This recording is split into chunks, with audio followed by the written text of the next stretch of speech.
Bien, ben, je suis très heureux d'accueillir Damien Giraud pour cette petite vignette sur une profession qui n'est pas très connue en psychiatrie de l'enfant et de l'adolescent, qui n'est pas très connue parce qu'elle est quand même assez récente. C'est la profession d'infirmier en pratique avancée.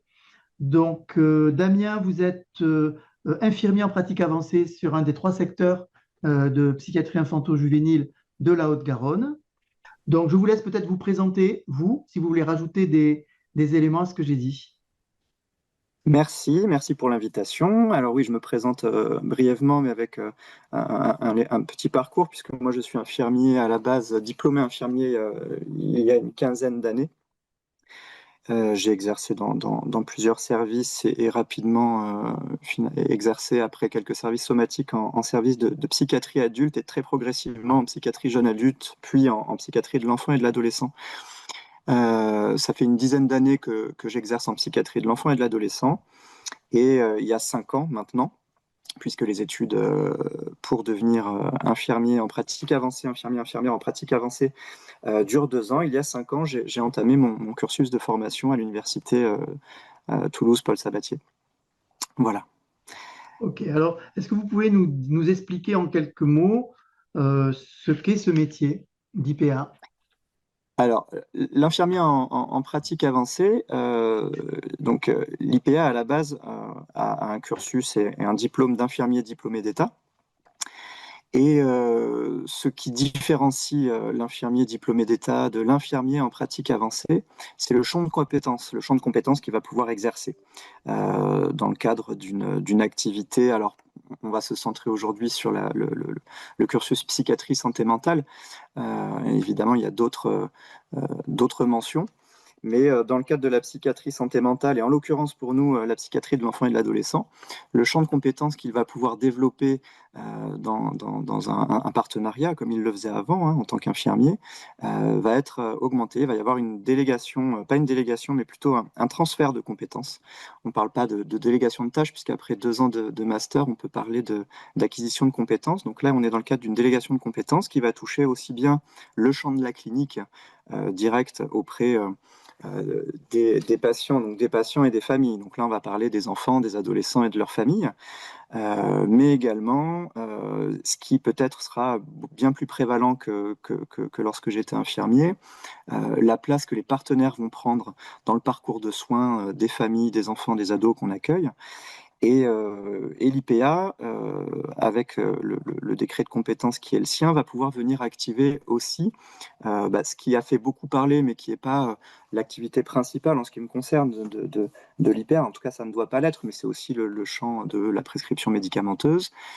Et évidemment, l'accompagnement des pairs, des activités transversales de recherche, de formation, toutes ces activités, moi je parle souvent de trépied, hein, entre la clinique, la formation des pairs au sens large, on y reviendra peut-être, et la recherche. Ce trépied-là, vraiment, ça vient parler de l'activité de l'infirmier en pratique avancée, et ça le différencie, ça n'en fait pas une profession à part. Ça reste dans une suite logique par rapport à ce que je pouvais faire avant. Mais ça vient vraiment parler de ce que fait un IPA par rapport à un infirmier en pratique avancée, notamment les collaborations qu'il exerce au sein de l'équipe pluridisciplinaire aussi.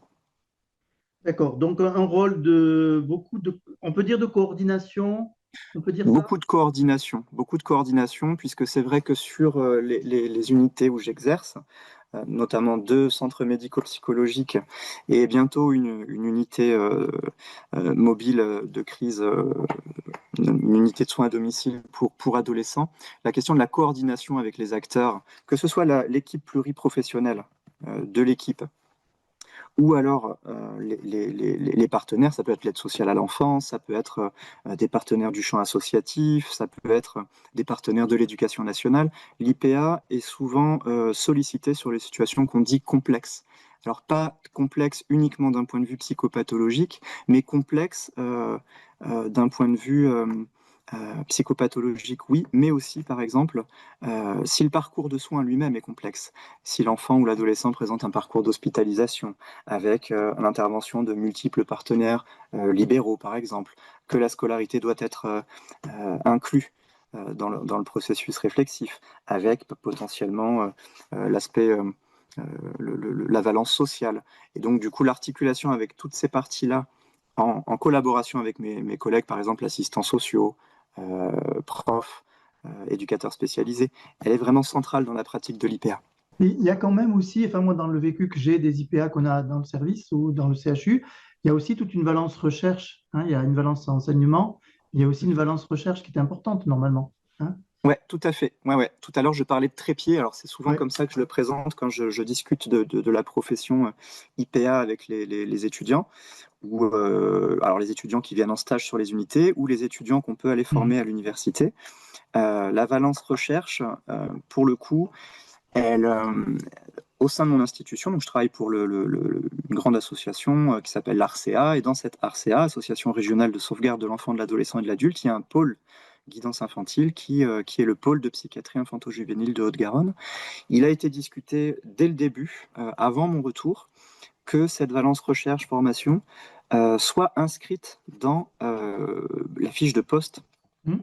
d'IPA en psychiatrie de l'enfant et de l'adolescent.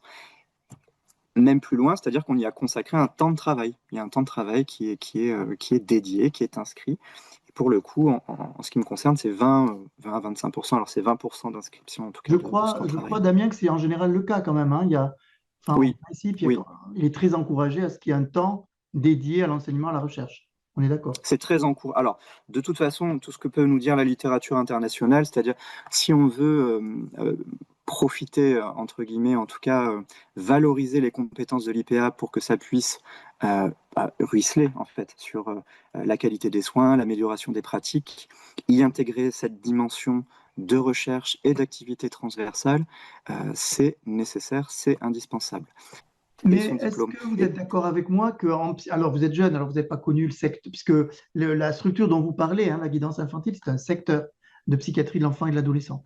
Et tout à les fait. secteurs de psychiatrie de l'enfant et de l'adolescent, moi je trouve qu'à l'origine, il y avait une grande modernité, parce que les infirmiers, ils avaient un rôle comme ça, en adulte et en enfant d'ailleurs. Ils avaient déjà un rôle comme ça, qui s'est un peu perdu dans le temps à cause du manque de moyens, aller à domicile, coordonner les choses avec les partenaires, organiser ce qu'on appelait des synthèses, qu'on appelle aujourd'hui des RCP, etc. Ça a été quand même un peu dans l'ADN de la psychiatrie, moi je trouve.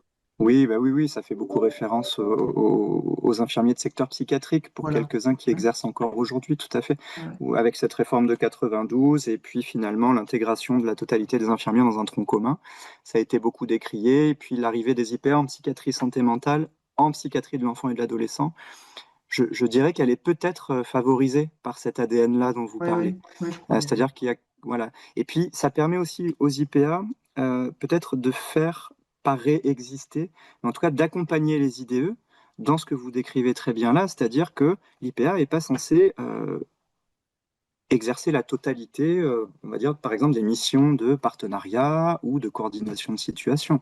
C'est-à-dire qu'il y a des infirmiers très experts dans leur travail qui sont très compétents pour le faire. Je crois Mhm. que la place des IPA peut être aussi dans cet aspect-là, c'est-à-dire venir revaloriser la place de l'IDE dans le secteur. Et pour le coup, on a une histoire à ce niveau-là, c'est vrai. Alors, il nous reste un tout petit peu de temps. Est-ce que vous pouvez, comme ça, nous dire où est-ce que l'IPA peut pratiquer, l'IPA de PEA, Hmm. de psychiatrie de l'enfant et de l'adolescent, peut pratiquer? On a dit en secteur, CMP, toutes les structures. En périnate, par exemple, ça existe?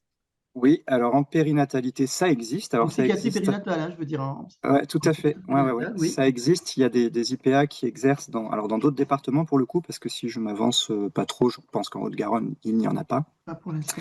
Cependant, dans d'autres départements, pour avoir collaboré sur des interventions en congrès avec notamment une IPA en psychiatrie santé mentale qui exerce en périnatalité, Mhm. il y a de très beaux projets qui sont montés avec comment dire, le champ de compétences de l'IPA en périnatalité est vraiment euh, mis à l'honneur dans le sens où c'est pas uniquement l'activité clinique qui va primer, ça en fait partie, mais il y a aussi la question du développement réseau, par exemple, de la création de missions de repérage et de prévention euh, dans les crèches, en partenariat avec les PMI, etc. Donc, pour le coup, il y a des interventions qui ont pu avoir lieu lors du premier congrès national des IPA en psychiatrie santé mentale qui s'était déroulé à Rouen. Et ça avait pu être une source d'inspiration, je pense, pour certains IDE qui ne pensaient pas, je pense, pouvoir exercer en psychiatrie et en périnatalité, pardon. Et ensuite, vous l'avez dit, dans le secteur, donc centres médico-psychologiques, donc les CMP, les CATTP, les hôpitaux de jour, il y a des IPA actuellement qui sont formés par des centres alors hospitaliers, mais qui peuvent être privés ou publics, mais pour exercer sur des unités d'hospitalisation Mhm. en psychiatrie de l'enfant et de l'adolescent, notamment, ça peut être sur des unités d'hospice temps complet, par exemple. Donc là, il y a des agents qui partent actuellement sur ces projets-là. Il y a aussi des IPA qui peuvent exercer en centre médico-psychopédagogique, hein, pas uniquement sur des CMP, qui font partie du secteur, entre guillemets, mais avec qui on collabore beaucoup, évidemment. Des IPA, alors peut-être qui pourront exercer à terme, en tout cas je crois qu'il y a une volonté à rapprocher l'éducation nationale de la psychiatrie de secteur. Et on voit de plus en plus là dans le champ de mon exercice qu'il y a de plus en plus de ponts qui s'exercent entre l'éducation nationale, dans l'accompagnement par exemple des professionnels qui y exercent, dans le repérage des troubles dépressifs, crises suicidaires, etc. Et plusieurs projets aussi de collaboration avec les maisons de santé pluriprofessionnelles Oui. Ouais. qui sont intégrées aux communautés psychiatriques de territoire de santé, donc les CPTS. Et donc là, pour le coup, il peut y avoir des projets ou des IPA en psychiatrie santé mentale sur des projets bien ficelés, collaborent avec des centres, des maisons de santé pluriprofessionnelles dans un objectif voilà, de repérage, de soutien aux maisons de santé. Et ça, pour le coup, ce sont des projets qui existent de plus en plus, hein. Pareil, il y a eu pas mal d'interventions et d'articles à ce sujet-là. L'idée étant de favoriser des repérages plus précoces des troubles psychiques, que ce soit en population adulte ou en population enfant-ado. Est-ce que pour terminer, vous auriez un article ou un conseil à donner à ceux qui vont regarder cette vignette, cette capsule sur le site de la SFPE-ADA? Oui, alors moi je vais parler en tant qu'IPA en psychiatrie de l'enfant et de l'ado qui travaille en CMP pour le coup. Hmm. Et en août 2024, un IPA qui exerce sur le CH de Tuire et notamment sur le CMP de Céré avait écrit un article dans la revue Santé mentale, très intéressant, et je trouve que ça pouvait amener pas mal de perspectives soit aux IDE, soit aux étudiants IPA, soit même aux IPA en fait, hein, qui se construisent encore, puisque ça prend des années à construire un poste comme ça. Cet article s'appelle Dans les pas d'un IPA.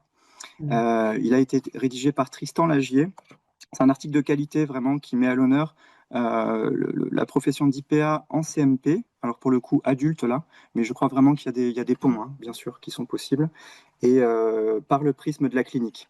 Et là, pour le coup, il y a vraiment l'ADN de l'IPA qui ressort, parce que l'IPA reste quand même un clinicien. Voilà. Ok, mais je vous remercie. Il faudra peut-être qu'on refasse une capsule dans quelques années quand le métier aura Ouais, avec évolué, plaisir. se sera peaufiné en France, etc. Donc, je rappelle que vous êtes IPA dans le secteur 3 de psychiatrie de l'enfant et de l'adolescent de la Haute-Garonne, qui est rattaché à l'ARCEA. À Tout à fait. bientôt. À bientôt, Au merci. Au revoir. revoir.